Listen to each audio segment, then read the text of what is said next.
అడగండి చెప్పబడును. ప్రేక్షకులు అడుగుతూనే ఉన్నారు. ఇప్పుడు ఎక్కడ ప్రారంభించాలో తెలియడం లేదు. అయితే ఒక ప్రశ్న నాకు మళ్ళీ మళ్ళీ వస్తోంది. గత నమోదులో దీన్ని డీటెయిల్డ్గా మాట్లాడాం. ప్రశ్న ఏంటంటే, దేవుడు మాట్లాడుతున్నాడా? ఇంకా చెప్పాలంటే దేవుడు నాతో మాట్లాడుతున్నాడా? లేదా దేవుడు మాట్లాడేది నాకు వినబడలేదు, దీనికంతా సమాధానం కావాలి అనుకున్నవారు గత నమోదులో చూడాలి. గత కార్యక్రమం చూసిన వాళ్ళకి ఈ కార్యక్రమం చక్కగా అర్థమవుతుంది.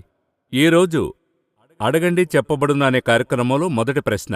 దానియేలు విషయం చూస్తే ఒక అద్భుతమైన విషయం.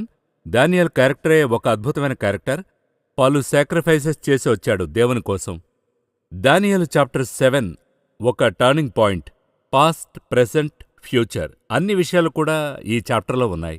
అయితే ఈ చాప్టర్ చదివేవారు నాకు అర్థం కాలేదని చెప్పేవారు ఉన్నారు, అర్థం చేసుకునేవారు ఉన్నారు. అర్థం కాలేదని చెప్పేవారికి ఎలా దీన్ని అర్థమయ్యేలా చెప్పాలి? ఇందులో చాలా ప్రశ్నలున్నాయి. బట్ ఫండమెంటల్గా దానియేలు చాప్టర్ 7 ఎలా అర్థం చేసుకోవాలి? ఈ ప్రశ్నకైన జవాబు మనం ఆరంభంలో చెప్పుకున్న దగ్గర నుండి వస్తాను. ఎలాగంటే, ఈ విషయం డానియేలుకే అర్థం కాల. ఓహో, అర్థం కాలేదు. అవును, ఆ విషయం చూపించిన తర్వాత దానియేలు చెప్తున్నాడు, ఆ 10 కొమ్ములను గూర్చి, చిన్న కొమ్మును గూర్చి నేను తెలుసుకోవాలని అడిగానంటున్నాడు. ఎందుకంటే తనకేం జరుగుతుందో తెలియదు. ఇదేం తెలియజేస్తుంది? కొన్ని విషయాలు చూస్తున్నప్పుడు దానియేలు ఏమవుతున్నాడంటే, అట్లే దేహంలో మనోదుఖము గలవాడనయ్యానంట. అంటే ఎందుకంటే కొన్ని విషయాలు మరి ఒక లిమిట్కి పైన కలతపరిచాయనుకోండి. కొందరు చెప్తారు హార్ట్అటాక్ వస్తుంది. అట్లే ఈ స్కారర్ మూవీస్ చూస్తుంటారు. చూసిన వెంటనే ఆ కాలంలో ప్రైజెస్ అనౌన్స్ చేసేవాళ్ళు. వేరుగా కూర్చుని ఇవి చూస్తున్నారని. ఎందుకంటే అవి మీ హృదయాన్ని ఏదో విధంగా చేస్తాయి. ఉన్నంతలోనే ది టాప్ మోస్ట్ ఇది. వరల్డ్ యొక్క మొత్తం కింగ్డమ్ని చూపిస్తున్నాడు. అయితే చూపించే విధానం ఉంది కదా, స్క్రీన్ ప్లే, ఆయన చెప్పిన విధం ఉంది కదా, ఎంతో భయంకరంగా ఉంది. అదేంటంటే ఒక్కొక్క మృగం వస్తుంది. ఆ మృగము వ్యత్యాసంగా ఉంది. అవును, ఒక సింహము 4 రెక్కలతో వస్తుంది. అలా ఇమేజిన్ చేయలేకపోతున్నా. కాదు. అయితే నాకు ఎలా అర్థమైందంటే, ఒకవైపు మీరు చెప్తున్నారు, మరోవైపు దాన్ని దేవుడు డానియేలుకి ఎందుకు చూపించాలి, దాన్ని చూపించాలని ఇష్టపడుతున్నాడు. చూడండి, god does not any secrets కదా, he wants to show that. అది నేను ఊహించినప్పుడు నాకు చెప్పాలనుకున్నాను. ఒక సింపుల్ లైన్ లో చెప్పాలంటే, why God created men. Men మాత్రమే కాదు, హ్యూమన్. ఎందుకు దేవుడు మనిషిని నిర్మించాలి అనుకున్నాడంటే, అంతకుముందే ఆయనకి హెవెన్లో అనేక దూతలు ఉన్నారు. అందరూ ఆయన స్తుతిస్తున్నారు. అయితే ఆ కింగ్డమ్లో కింగ్ని ఎదిరించి ఎవరు ఏం చేయరు, ఎవరు మాట్లాడరు. కింగ్ ప్రశ్నిస్తే జవాబు చెప్తారు. అవును, అదే కదా కింగ్డమ్ రూల్. అదే కదా. సో క్రియేషనే ఆ విధంగా, ఎవరు దూతల యొక్క క్రియేషన్ అంతా. బట్ ఇక్కడ గాడ్ ఏమి ఇష్టపడుతున్నాడు, నాకో కుమారుడు జీసస్ క్రైస్ట్, అదేలాగా అనేక బిడ్డలు కావాలి. రోమా 8:29. సో ఈ విధంగా గాడ్ వచ్చి ఒక న్యూ టైప్ ఆఫ్ పీపుల్ హెవెన్లో ఉండాలనుకుంటున్నాడు. అందులో ఒకటి ఏంటంటే, వారితో ఇంటరాక్ట్ చేయాలనుకుంటున్నాడు. అవును, ఇప్పుడు ఆదాం పండు తిన్నాడు, ఆ సంగతిని వదిలేద్దాం. అయితే అక్కడ వాక్యాన్ని గమనిస్తే, తోటలో చల్లపూటను తోటలో సంచరించుటకు దేవుడు వచ్చాను. అంటే బేసిక్గా ఈ ఇంటరాక్షన్ ఇష్టపడే దేవుడు ఆయన, అందుకొరకు సృష్టించాడు. అది ఆయన ఆశ. మీరు మీ గృహంలో ఒక ఏకాంత సమయాన్ని మీరు రెడీ చేసుకుని ఆయనతో కూర్చుని మీరు మాట్లాడారంటే, ఆ సమయంలో దేవుడు మీతో మాట్లాడతాడు. ఆయన ప్రత్యేకించి ఒక్కొక్కరితోనూ ఒక్కొక్క విషయం తెలియజేయాలని సెలెక్ట్ చేస్తున్నాడు. తన ద్వారా ప్రాఫెసీని ఇవ్వాలి, తన ద్వారా వాగ్దానాన్ని ఇవ్వాలి, ఇతనితో నా భారాన్ని షేర్ చేసుకోవాలి, ఇలా ఒక్కొక్కరితోనూ ఇతని ద్వారా నా గాస్పెల్ తెలియజేయాలి, ఇలా ఒక్కొక్కరి ద్వారా ఒక్కొక్క విషయాన్ని దేవుడు, కొంతమంది పాటకు మాటలు ఇస్తున్నాడు. ఇలా ఒక్కొక్కరికి ఒక్కొక్కటి దేవుడిచ్చి వారినేం చేస్తున్నాడు, ప్రిపేర్ చేస్తున్నాడు. సో అందులో గాడ్ చూస్ చేసిన మనిషే డానియేల్. డానియేల్తో ఏం చేయాలనుకుంటున్నాడు? అందులో ఆశ్చర్యమైన విషయం ఏంటంటే, డానియేల్ గురించి కొంత ఇంగ్లీష్లో వివరం ఉంటుంది, మనకుండదు. అతడు నపుంసకుడుగా ఇంగ్లీష్లో ఉంటుంది. అంటే ఎలాగంటే, ఆ డానియేల్ తీసుకెళ్లి ఎవరి చేతికి అప్పగిస్తారంటే, ఇక్కడ ఒకరికి అప్పగించబడుతున్నట్లు చూస్తున్నాం. చీఫ్ ఆఫ్ యూనక్ అని ఉంటుంది. ఎందుకు ఆయనకు అప్పగించారు? చీఫ్ ఆఫ్ యూనక్ చేతికి అప్పగించబడటం వల్ల ఇతడు ఎవరన్నది అర్థం చేసుకోవచ్చు. చూడండి, అటువంటి ఒకరు ప్రత్యక్షపు గుడారంలోనికి రాకూడదు, ఎటువంటి స్పిరిచువల్ కార్యాలు చేయకూడదని ధర్మశాస్త్రంలో ఉంది. అయితే అటువంటి ఒకరినే దేవుడు సెలెక్ట్ చేస్తున్నాడు. సెలెక్ట్ చేసి ఇంకా చెప్పాలంటే, అతని దగ్గరే దేవుడు అంత గొప్ప రెవల్యూషన్ ఇస్తున్నాడు. ఈయన మనుషుల వల్ల అలాగ చేయబడ్డాడు, పుట్టినప్పుడు కాదు, మనుషుల వల్ల అలా చేయబడ్డాడు. సో మనం ఏం చెప్తున్నామంటే, దేవుడొచ్చి కొన్ని విషయాలను ఇతని దగ్గర ఇవ్వాలని ఫస్ట్లోనే తీర్మానిస్తున్నాడు. అందులో ఆయన ఎంతో ముఖ్యముగా డానియేల్ దగ్గర ఆ మృగాల గురించి చెప్తున్నాడు. అయితే దీన్ని చూస్ చేస్తున్నప్పుడు దానికి కావలసిన సాక్రిఫైస్ డానియేల్ చేస్తున్నాడు. దీని ఒక చిన్న విషయం ఒక ప్రోటోకాల్గా ఉంచాలని కోరుతున్నాను. Sacrifice no pain no gain అని అంటారు. దేవుడు మాట్లాడడం లేదని చాలా మంది అడుగుతున్నారు. అది న్యాయమైన ప్రశ్నే, అందులో మనమేమి తప్పు చెప్పలేం. అయితే దానికి కావలసిన ఒక ప్రోటోకాల్కి ఉండాల్సిన విషయం మనం చేస్తున్నామని ఒక ప్రశ్న. మీ దగ్గర నుండి ఒక సహకారం లేకుండా ఎవరు కూడా ఏది కూడా చేయలేరు. అవును, మనం ఈ సహకారం అంటున్నాము, దాన్నే దేవుడు సాక్రిఫైస్గా తీసుకుంటున్నాడు. అంటే దేవుని కొరకు మీరొచ్చి మీ ఆఫీస్ అవర్స్ లేదా లీవ్ వేసి దేవుడొచ్చి కూర్చో అంటున్నాడు. 3 days ప్రేయర్ చేయమంటాడు. మీరు 3 రోజులు ఆ పరికల కూడా కూర్చుంటున్నారు కదా, అది మీ యొక్క సాక్రిఫైస్గా చూస్తున్నాడు. అది చూస్తున్నాడు. అవును, ఆ విధంగా లైఫ్ని సాక్రిఫైస్ చేసేవాళ్ళు ఉంటారు. ఇంకొకటి, కొంతమంది 10 నిమిషాల ప్రార్థన అంటున్నారు, చాలా డిలే చేస్తున్నారు. అప్పుడు ఈ 10 నిమిషాలు చేసి వెంటనే వెళ్ళిపోతారు.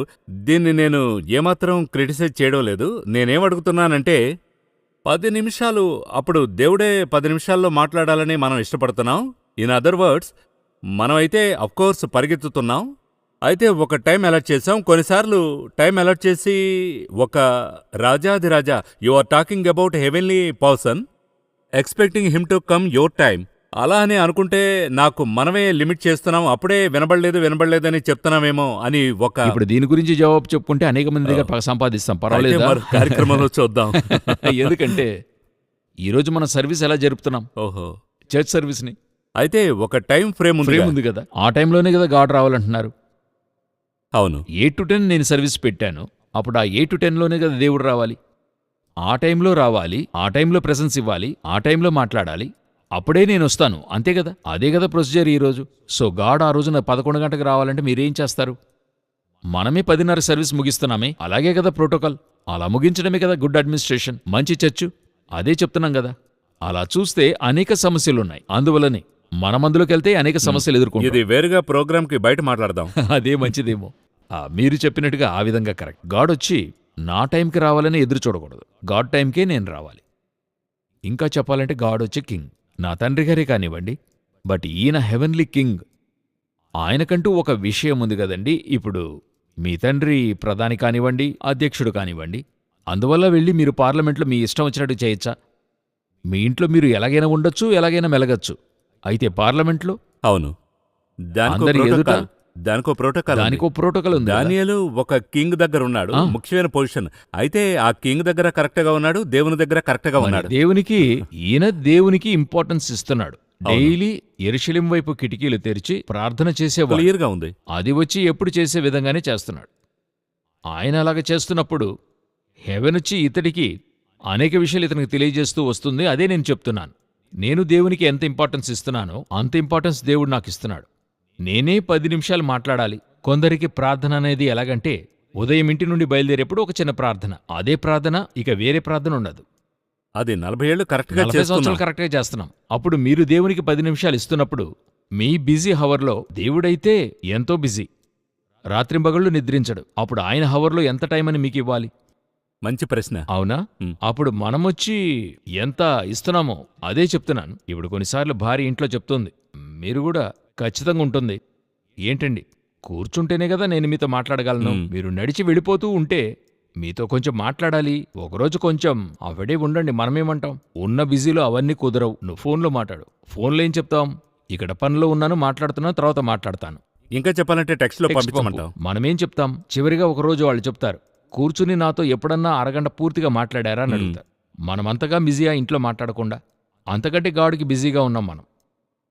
అందువల్లనే అప్పుడు గాడ్ ఎప్పుడు మీతో మాట్లాడేది, ఎలా రివీల్ చేస్తాడు, ఎలా మాట్లాడతాడు? అసలు దానియేలు గురించి చెప్పాలంటే రాజు యొక్క కింగ్స్ గేట్లో తనున్నాడు డానియేల్. అలాగనే కదా ఉంది. అది ముఖ్యమైన ఎన్ని పనులు తనకుంటాయి, దానికి మధ్యలో దేవునికి ఎంత ఇంపార్టెన్స్ ఇస్తున్నాడు. దావీదుని చూడండి, ఆయన ఫ్రమ్ ఈజిప్ట్ టు ఆ యూఫ్రటిస్ నది వరకును ఏలుబడి చేస్తూ ఉన్నాడు. ఎంతో పెద్ద కింగ్డమ్ అది. ఆ కింగ్డంలో ఉంటూ చెప్తున్నాడు, ప్రభువును నేనెల్లప్పుడూ ముందుగా ఉంచుకొని ఉన్నాను. ఒక కింగ్డమ్ అంటే ఒక కింగ్డమ్ నడిపించడానికి ఆయనకి ఎన్ని పనులుంటాయి. అక్కడ యుద్ధం, ఇక్కడ యుద్ధం, అలా ఇలా, ఇదిగాక తన కుటుంబ కార్యాలుంటాయి.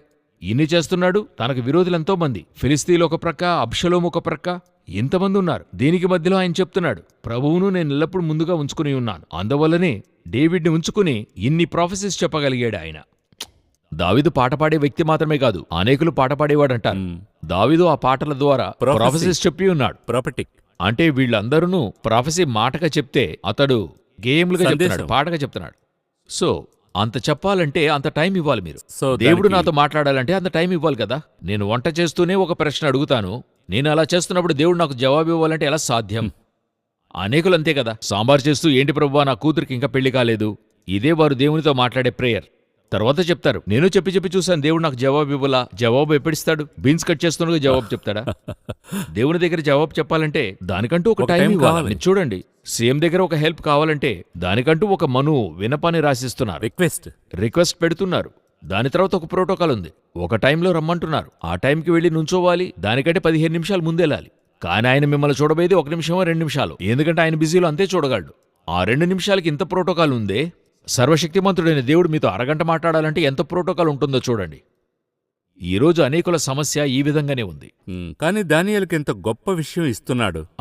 అదే 7th chapter. అతనితో దేవుడు ఉండడానికి అతడు అవును. అంతటి సమయాన్ని దేవునికి ఇవ్వడం వల్ల దేవుడు అంతటి విషయాన్ని తనకిస్తున్నాడు. ఇస్తున్నాడు. ఇంకొకటి నేను నా పర్సనల్గా చెప్పేది, దేవుడు మీతో మాట్లాడాలని తీర్మానించుకున్నాడంటే ఆ టైం మీకు అనుగ్రహిస్తాడు. ఇప్పుడు యోహానున్నాడు. ఈ యోహాను సేవ పరిచయలో బయటుండి గాస్పల్ అందిస్తుంటే అవును. చర్చలు ప్రసంగిస్తూ అందరి దగ్గరికి వెళ్తూ ఉండేవాడు. ఇప్పుడు నీ దగ్గర రెవల్యూషన్ మాట్లాడాలి జాన్, ఏం చేయొచ్చు? నువ్వు చాలా బిజీగా ఉన్నావు, ఏం చేయాలి? అయినా నీతో మాట్లాడాలి. నీకు రెవల్యూషన్ ఇస్తేనే బైబిల్ సంపూర్తి అవుతుంది. ఏం చేయొచ్చు? జాన్ని పట్టి లోపలేమన్నాడు. దేవుని పర్మిషన్ లేకుండా జాన్ని పట్టుకోలేరు కదా. అవును. అలా జాన్ లోన వేయబడుతున్నాడు. అలా యోహాను పద్మస్ చెరలోనికి వెళ్తున్నాడు. ఎవరూ జైలు disturb చేయలేరు. ఎవరూ ఉండరు, ఒంటరిగా ఉంటాడు. ఏంటి నన్ను ఒంటరి చెరలో వేశారు? మేమెక్కడేశాం, ఒకరు వేయమన్నారు. ఎందుకు? ఆయన నీ ద్వారా చాలా చెప్పాల్సి ఉంది. అలా మాట్లాడటానికి నిన్నేం చేయాల్సి ఉంది? ఐసోలేట్ చేయాల్సి ఉంది, వేరు చేసి మిమ్మల్ని. సెపరేట్ అవును, చేయాలి. సెపరేట్ చేస్తేనే మీతో మాట్లాడగలను. సో కొన్నిసార్లు దేవుడే అలాగ చేస్తుంటాడు. ఇదొచ్చి ఎక్స్ట్రాడినరీ. ఎలాగంటే ఇది ఒక సుపీరియర్ థింగ్స్ ఒక యూనిక్. అలా నడిపించడం. అప్పుడు దేవుడు మన దగ్గర పర్టికులర్గా డానియల్తో ఈ 4 విషయం. ముఖ్యమైన విషన్స్ మాట్లాడుతున్నాడు. ఆ అధ్యాయం లోపల 4 విషయాలు చూపిస్తున్నాడు. ఆ 4 కార్యాలు ఒక అద్భుతమైన వ్యత్యాసమైనది. ఇంకా చెప్పాలంటే అటువంటిది లేదు. ఒక సింహం 4 రెక్కలు వింగ్స్తో ఉంటుంది. అండ్ 2 legs, ఒక మ్యాన్ లాంటి హార్ట్తో. అవును, అదొకటి. ఇటువంటిది మీరు ఎలా చూడగలరు? ఇమేజిన్ చేయలేం. చేయలేరు కదా. అటు తర్వాత మరొకటి బేర్. ఎలుగుబంటి వస్తుంది. ఎలుగుబంటి. అదొక ప్రక్క ఆనుకుని ఉంటుంది. అవును. దానికొక వివరణ ఉంది. అవును. తర్వాత 3వది లెపర్డ్ Leopard. చూస్తున్నాం. దానికి 4 వింగ్స్ ఉంటాయి. అవునా? మ్మ్. అప్పుడు సింహానికి 2, దీనికి 4 ఉంటాయి. ఇక దీని తర్వాత మరొకటి వస్తుంది, అదే ఉన్నంతట్లో. అదేంటనే తెలియలేదంటాడు. 4వ మృగం ఒకటి ఉంది, నేను చూచుచుండగా ఘోరమును భయంకరముగా ఉన్నది. మ్మ్. అది తనకు ముందుగా ఉండిన ఇతర జంతువులకు భిన్నమైనదిగా ఉండెను. అంటే దాని యొక్క ఆకారమే వేరే వేరే విధంగా మాదిరిగా ఉంటుంది. ఉంటుంది. అది ఎలాగ ఉండిందని చెప్తే రెవల్యూషన్ 13:2లో దాని ఎక్స్ప్లెనేషన్ ఉంటుంది. అందుకనే మనం డానియల్ రెవల్యూషన్ ఒకటిగా ఆ చదువుతాం. మృగము చూడటానికి ఎలాగుందట, ఈయనకి అది ఎక్స్ప్లెయిన్ చేయడం తెలియలా. మరి అది చూడటానికి ఎక్స్ప్లెయిన్ చేయలేక కాదు, అది భిన్నముగా ఉందిను, ఆయన అది ఊహించలేకపోతున్నాడు. అయితే జాన్ చెప్తున్నాడు, అది చూడటానికి చిరుతపులి వలె ఉంది, అయితే పాదాలు ఎలుగుబంటివిగా ఉన్నాయి, అయితే నోరు సింహం వలె ఉంది. ఎలా ఇటువంటిది ఉంటది? అదే కదా. ఇదే దానియేలు చెప్తూ భిన్నమైనదిగా ఉంది అంటున్నాడు. సో ఇటువంటి ఒక రెవల్యూషన్ దానియేలుకు దొరుకుతుంది. ఈ యొక్క రెవల్యూషన్ దొరికి దీని వివరమును ఆయన ఇష్టపడటం వల్ల దేవుడిస్తున్నాడు. 10 కొమ్ములు, చిన్న కొమ్ము, నాకు తెలియాలి ఇది చెప్పివ్వమన్నప్పుడు దేవుడు దీన్ని బయలుపరచడానికి శక్తిమంతుడై ఉన్నాడు. ఈ 4 విషయాలు, ఈ 4 మృగములే ఇమాజిన్ చేయలేని ఒక సిచ్యువేషన్. ఇది ఎంత పెద్ద విషయం. అదేమంటే ఈ పాస్ట్, ప్రెజెంట్, ఫ్యూచర్ని ఎలా చెప్పబోతున్నామో తెలియలేదు. అయితే మనం చెప్తున్న అవుట్లైన్ మాత్రమే. ఆ తర్వాత వారే త్రవ్వి తీయాలి. బట్ అదే మనకున్న ఛాలెంజ్. ఇది 2000 సంవత్సరాలుగా మాట్లాడబడుతున్న సబ్జెక్ట్. ఇది ఎక్స్ప్లెయిన్ చేయడానికంటూ ఎవరూ లేరు. పరిశుద్ధాత్ముడు ఎవరికి ఎంతవరకు ఇస్తున్నాడో అంతవరకే. ఇవి 4 రాజ్యాలు. 4 సామ్రాజ్యాలు ఎక్కడున్నాయంటే అదే దానియేలు 7:21-23లో చదివేప్పుడు, 7వ అధ్యాయం 21 నుండి 23 చదివేప్పుడు, ప్రత్యేకించి 23లో చెప్తాడు, ఆ 4వ జంతువు లోకములో తక్కిన ఆ 3 రాజ్యములకు భిన్నముగా అని అంటాడు కదా. అలాగే ఉంది కదా. Thus he said, the fourth beast shall be a fourth kingdom on earth. Beast దేని సూచిస్తుంది? కింగ్డమ్, ఒక రాజ్యాన్ని. అప్పుడు 4 కింగ్డమ్స్. మ్మ్. ఇది దేని గురించి అన్నట్టయితే ఫస్ట్ సింహం అన్నది వచ్చి ఆ బాబిలోనియన్ కింగ్డమ్ అని చెప్పబడుతుంది. దానికి 2 రెక్కలు అన్నది అది ఎత్తుగా ఎగరడానికి దానికి ఇవ్వబడింది. సామ్రాజ్యపు ఎదుగుదల మనందరికీ తెలుసు, సేనాబలం, అధికార బలం అంటారు కదా. ఆ విధంగా ఉండేటువంటి 2 తెగలు, 2 కారణకర్తలుగా ఇంకా చెప్పాలంటే బాబిలోనియన్ టైం ఇతని టైం. అవును, నెబుకద్నెజర్ టైం. డానియేల్ అవును, అందులో ఉన్నాడు. కరెంట్ లో ఉన్న విషయాన్ని ఆయన చెప్తున్నాడు. అతను అది బయలుపరుస్తున్నాడు. ఏంటంటే ఇతడు వెళ్ళిన తర్వాత దేవుడు అది చెప్తూ ఉన్నాడు. ఆ కింగ్డమ్ లో ఈయన వెళ్లి జాయిన్ అవుతున్నాడు కదా, అందులో అవును. నుండి బయలుబాటు స్టార్ట్ అవుతుంది.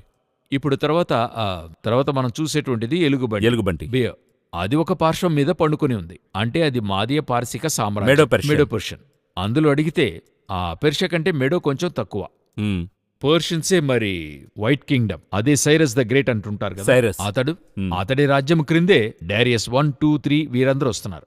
సో ఆ కింగ్డమ్ వారిని బట్టి ఏమంటుంది, విస్తారముగా మాంసము భక్షించుము అని ఉంటుంది. వారే ఓల్డ్ ఫుల్గా ఉన్నంతలో ఎంతో కాలం ఆ పరిపాలించిన వారిలో వారు ఒకరు. కొంచెం అగ్రెసివ్ గా ఉండేరు. మోర్ దెన్ 250 years వారు పరిపాలించారు. ఇంకా చెప్పాలంటే దీని తర్వాత లెపర్డ్ వస్తుంది కదండి, అది గ్రీక్ డైనాసిటీ. అంటే అలెగ్జాండర్ వచ్చి సైరస్ ద గ్రేట్ యొక్క హిస్టరీ చదివి అతనికంటే గొప్ప వ్యక్తి కావాలని అతనిని మోడల్ గా ఉంచుకుని ఇతడు వచ్చాడు. అవును. సో ఆ స్థాయికి ఎలుగుబంటి ఎంతో బలమైందిగా ఉండింది. ఆడ తర్వాత వచ్చిందే లెపర్డ్, గ్రీకు సామ్రాజ్యం. ఈ లెపర్డ్కిని ఇప్పుడు చెప్పుకున్న ఈ మృగము యొక్క ఒక్కొక్క స్వభావానికి అదే సమయంలో ఆ కింగ్డమ్కి ఒక పొంతన ఉంటది. ఉదాహరణకు సింహం చూసాం కదండి, బాబిలోనియన్. వారి నోరును చూస్తే గర్వముగా మాట్లాడే నోరని చెప్పి ప్రకటన 13:5 ఉంటుంది. మీకు తెలుసు అనుకుంటా, నెబుకద్నెజర్ ఏం మాట్లాడాడు, చాలా నేను కట్టిన మహాబబులోను అని చెప్పినట్టుగా చూస్తాం. తర్వాత ఎలుగుబంటిని చూస్తే దెబ్బలు కూడా తిన్నాడు. అవును. తర్వాత ఎలుగుబంటిని చూసినట్లయితే ఎలుగుబంటి అగ్రెసివ్ గా ఉంటుంది, అది ఫెరోషియస్ గా ఉంటుంది. అదే సమయంలో చూసినట్లయితే తనకు హాని కలగకూడదని ఎవరికి ఏం చేయదు, హాని చేయని ఒక మృగంగా ఉంటుంది. ఆ విధంగా ఒక ముఖ్యమైన ఆ క్వాలిటీస్ చూడగలం. సైరస్ ద గ్రేట్ వచ్చి ఓ బెస్ట్ కింగ్. హిస్టరీలో చూసినట్లయితే one of the best Kings లో ఎవరు వస్తారంటే సైరస్ ద గ్రేట్ వస్తాడు. అతడే దేవాలయాన్ని కట్టడానికి ఆయన పర్మిషన్ ఇచ్చి ఆ పాత్రలని తీసిచ్చినట్టుగా బైబిల్ చెప్తుంది. మూడవది చూస్తే లెపర్డ్, ఫాస్ట్. దాని యొక్క ఇదే వేగం. అవును, అలెగ్జాండర్ 12-13 సంవత్సరాల్లోగా total world most of the ఒక 70% పైన పట్టుకున్నాడు. ఒకే స్పీడు. దీనికి చెప్తారు వాళ్ళు, ఆ లెపర్డ్కి ఒక విషయం చెప్తారు. చిరుతపులికి దుప్పిని తరిమేప్పుడు మీరు చూస్తే అలా తరుముకుంటూ వెళ్తుంది, అయితే కొన్ని సెకండ్లలో నిలిచిపోతుంది, వెళ్ళదు. జింక పరిగెత్తే ఆగుతుంది, తిరిగి ఒక రెస్ట్ తీసుకుని కొన్ని సెకండ్లు రెస్ట్ తీసుకుని పరిగెత్తుతుంది. కారణం ఏంటంటే ఒక స్ట్రెచ్ ఫుల్, నేను చదివింది చెప్తున్నా, ఒక స్ట్రెచ్ ఫుల్ స్పీడ్ వెళ్ళిన తర్వాత దాని హార్ట్ బీట్ స్పీడ్ అయిపోతుంది. దానికి పైన వెళితే అది హార్ట్ అటాక్తో పోతుంది. అది అలా స్టాప్ కావాలి. అయితే అలెగ్జాండర్ స్టాప్ కాకుండా పరిగెత్తాడు. ఎక్కడుందంటే 8th చాప్టర్లో దాని గురించి ఉంటుంది, అది డానియల్లో ఉంటుంది. ఒక హిస్టరీ బుక్ నేల మీద కాలు చాపకుండా వెళ్తుంది. మీరు చూస్తే చిరుత అలా ఒక జంప్ చేస్తుంది.